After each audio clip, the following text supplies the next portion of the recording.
Tujuan daripada didikan agar menyadarkan kita untuk kembali kepada jalan yang benar. Sebab kasih tanpa hukuman akan membawa kepada keadaan yang chaos, kacau, jika tidak ada hukuman bagi yang melanggarnya.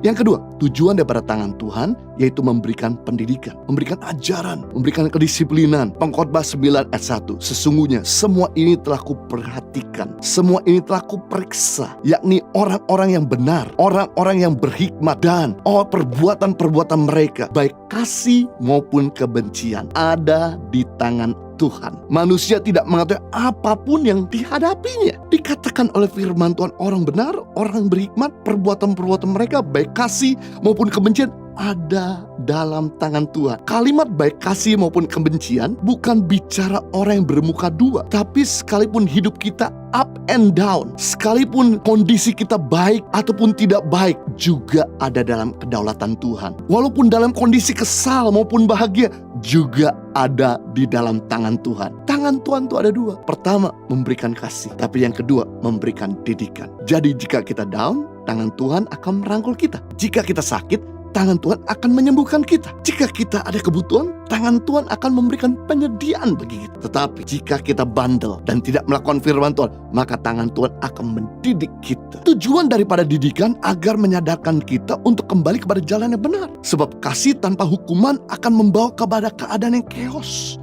kacau, jika tidak ada hukuman bagi yang melanggarnya. Sebagai contoh, Petrus ketika dia benar dipuji oleh Tuhan Yesus, ketika dia salah ditegur keras oleh Tuhan Yesus, ketika Petrus down dirangkul oleh Tuhan Yesus, ketika Petrus bertobat dipakai oleh Tuhan Yesus yang luar biasa. Satu kali khotbah 3.000 orang diselamatkan. Kita 3.000 kali ngomong belum tentu satu pun diselamatkan. Luar biasa. Yang menarik, Petrus kalau benar dipuji, tapi kalau salah dia ditegur. Tuhan tidak pernah pilih kasih. Dia adalah Tuhan yang adil bagi setiap anak-anaknya. Amsal pasal 13 ayat 24. Siapa tidak menggunakan tongkat benci kepada anak-anaknya, tetapi siapa mengasihi anaknya menghajar dia pada waktunya. Kitab Amsal berkata, justru siapa yang tidak mendidik anaknya benci kepadanya, karena hal ini akan menghancurkan masa depannya. Tetapi siapa mengasihi anaknya menghajar dia pada waktunya. Bukan setiap waktu. Itu namanya ngamuk, itu namanya kepahitan, itu namanya benci. Jika Tuhan mengajar kita setiap waktu, maka kita gak akan hormat sama Tuhan.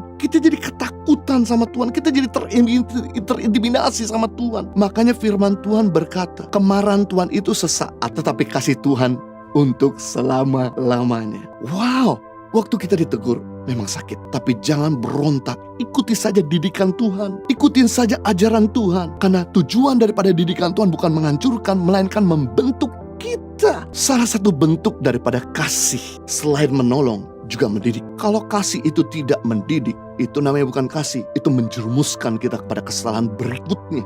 Jika seorang anak tidak ditegur, maka anak itu akan besar kepala, kurang ajar sama orang tuanya, tidak bisa menghadapi tantangan atau persoalan hidup. Tangan Tuhan mendidik kita supaya kita jadi anak yang benar, kuat, rendah hati, hormat sama Tuhan, tidak kurang ajar, dan memiliki moral excellent, karakter Kristus. Setiap kebenaran ada rewardnya atau hadiahnya, tetapi setiap ketidakbenaran ada ganjarannya, ada didikannya. Kalau Anda benar kerja, maka Anda akan menerima promosi, jelas. Tetapi jika Anda tidak benar kerjanya, maka Anda terima SP. Orang yang menerima SP tahun depan tidak akan berhak untuk naik gaji. Tahun depan Anda tidak berhak untuk bisa naik promosi karena Anda kena teguran yang lumayan keras. Kalau Anda hidup benar, maka Anda akan ditambahkan. Apapun yang Anda miliki akan ditambahkan, akan berkembang. Tetapi jika Anda hidup tidak benar, maka apapun yang Anda miliki akan dikurangkan. Coba aja jika Anda tidak jaga hati, tidak hidup dengan benar, maka satu persatu itu mulai berkurang. Pasti ada yang hilang. Dari mulai kepercayaan orang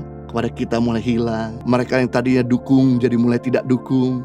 Berkat kita mulai berkurang. Kerjaan dan pelayanan kita mulai dialihkan kepada orang lain, dan lain sebagainya. Dan jika masih gak mau bertobat juga, maka kita akan kehilangan segala-galanya, termasuk orang yang kita cintai. Dan bisa-bisa kita masuk dalam penjara. Karena apa? Karena saya punya teman mengalami hal yang sama, di mana dia seorang pengusaha sukses yang tadinya kaya raya, tapi karena tidak mau berhenti main judi, sudah diberitahu sama orang tuanya dan istrinya dan anaknya, dia tidak mau berhenti juga. Akhirnya usaha dan rumahnya habis. Istri dan anak-anaknya meninggalkan dia. Dia dikejar-kejar penagih hutang sampai masuk penjara. Di dalam penjara dia baru sadar, menyesali perbuatannya dan bertobat. Oleh karena pertobatannya, dia bisa keluar penjara lebih cepat dari waktu yang sudah ditentukan. Sekarang dia sungguh-sungguh hidup di dalam kebenaran. Dia dipulihkan oleh Tuhan. Keadaannya sungguh Tuhan kembali pulihkan. Kita bisa melihat di sini bahwa didikan membuat kita memiliki moral excellent atau moral yang sempurna. Sedangkan tanpa didikan membuat kita memiliki moral